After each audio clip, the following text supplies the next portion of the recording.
Hey everyone, welcome back to my YouTube channel Commerce Tutorpedia. This is Jyoti Sharma, and in this video we are going to discuss the Cambridge cash balance theory of demand for money. In my early video, we have already completed Fisher's transaction approach to demand for money और इस theory के बाद हमारे पास एक और theory बची होगी, वो है Keynes theory of demand for money. और इसके साथ ही हमारा जो टॉपिक है theory of demand for money वो कंप्लीट हो जाएगा। हमने सप्लाई ऑफ मनी वाला टॉपिक ऑलरेडी कंप्लीट कर लिया है, ठीक है। तो अब इसका वीडियो शुरू करते हैं हम लोग with the introduction. So, this theory of demand for money was put forward by Cambridge economist Marshall and Pigou। हम जैसे कि जानते हैं, हम इस लेवल पे आ चुके हैं कि अगर ये वीडियो देख रहे हैं तो हमें पता होगा मार्शल के बारे में भी और पिग्यू के बारे में भी, ठीक है। तो ये जो थ्योरी है हमारे पास, the Cambridge cash balance theory was given by Marshall and Pigou. इसमें क्या बोला गया है, ये जो this cash balance theory of demand for money ये डिफर कैसे है फिशर ट्रांजैक्शन अप्रोच से, in that it places emphasis, ये जो है वो प्लेस करता है main role on the function of money as a store of value or wealth. Instead जो फिशर ने एम्फोसिस किया था on the use of money as a medium of exchange. इस थ्योरी के अंदर मेन जो मनी का रोल है वो ये बताया गया है कि इसमें लोग स्टोर करना पसंद करते हैं मनी को, ठीक है। जबकि फिशर के अंदर, फिशर जो थ्योरी थी उसमें हमने पढ़ा कि लोग एम्फोसिस करते हैं on the use of money as a medium of exchange. The function of money as a store of value lays stress on holding money as a general purchasing power by individual over a period of time between the sale of goods and services and subsequent purchase of a goods or services at a later date, ठीक है। तो हमने क्या पढ़ा कि ये जो theory है उसके अंदर the function of money consider किया जाता है for the store of value. और इसका भी मीनिंग क्या है, इट ले स्ट्रेस ऑन होल्डिंग मनी, कि लोग पैसा होल्ड करते हैं जिस तरीके से as a general purchasing power by individuals for over a period of time, ठीक है। Marshall and Pigou focus their analysis on the factors that determine individual demand for holding money। अब इसमें मार्शल और पिग्यू ने focus किया है कि वो फैक्टर्स एनालाइज किए जाए जिसके द्वारा इंडिविजुअल की डिमांड जो होती है फॉर होल्डिंग कैश बैलेंस को डिटरमाइन कर सकते हैं, ठीक है। अब आगे देखते हैं। Although they recognize that current interest rate, wealth owned by the individual, expectation of future prices and future rate of interest determine the demand of money।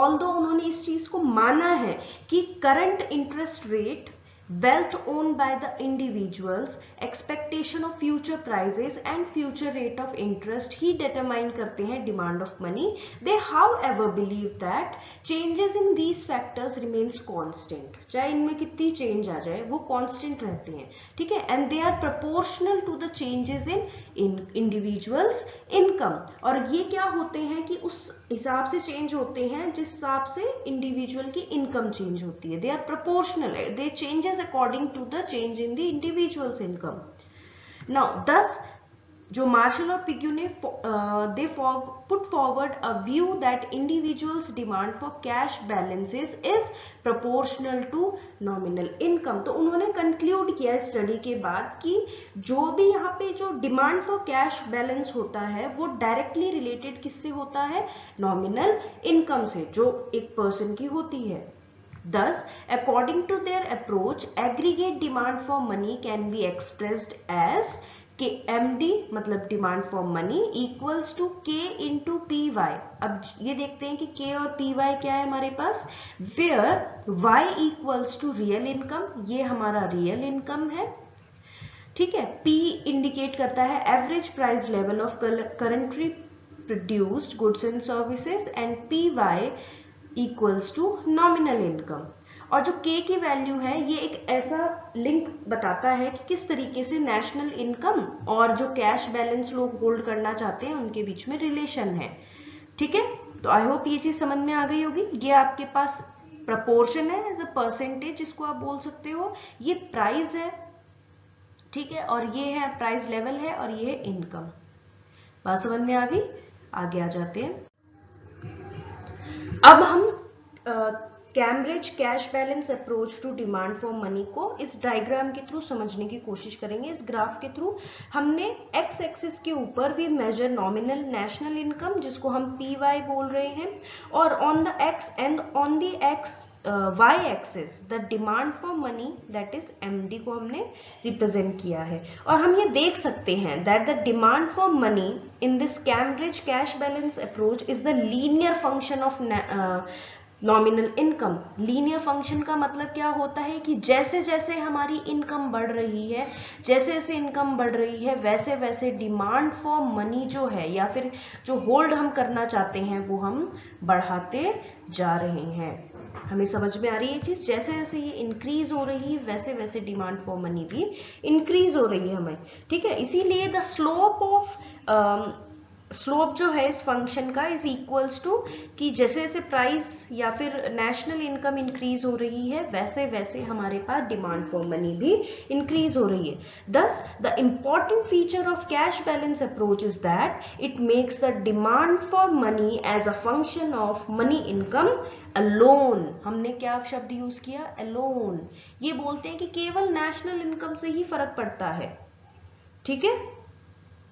Although अगर हम ये देखें कि कैम्ब्रिज जो इकोनॉमिस्ट हैं उन्होंने रिकॉग्नाइज किया है कि the role of other factors, जैसे कि मैंने आपको पहले बोला, लेकिन उन्होंने सिस्टमैटिकली उसको ज्यादा इंपॉर्टेंस नहीं दी। उन्होंने सीधे यही बोला कि the proportion of money income that people wants to hold in the form of money cash balance, ठीक है। उन्होंने केवल इसी फैक्टर पे नेशनल इनकम के ऊपर अप्रोच किया, लेकिन इस चीज का रिकॉग्निशन बाद में J.M. कीन्स जो हैं उन्होंने वो later emphasis the role of these factors, ठीक है। तो इसी कारण से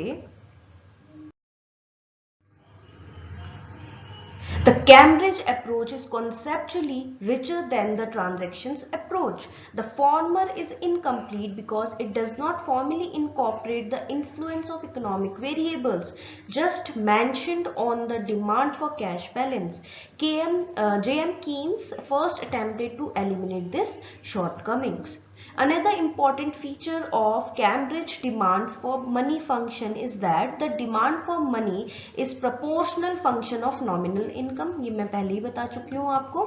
This implies two things। अब इससे क्या हमें समझ में आता है? ये दो चीजें हमें इम्प्लाई करता है। फर्स्ट, जो इनकम इलास्टिसिटी है of demand for money is unity.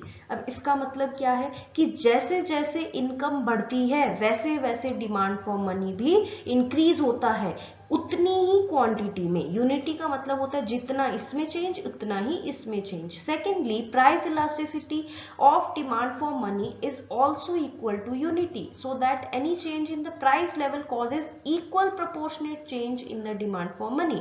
Same to same वो ये बोलते हैं कि प्राइस इलास्टिसिटी डिमांड भी जो है ना वो इक्वल टू यूनिटी है। कहने का मतलब अगर प्राइस लेवल इंक्रीज हो रहा है तो वो डिमांड फॉर मनी के अंदर उतना ही इंक्रीमेंट या डिक्रीमेंट लेके आएगा।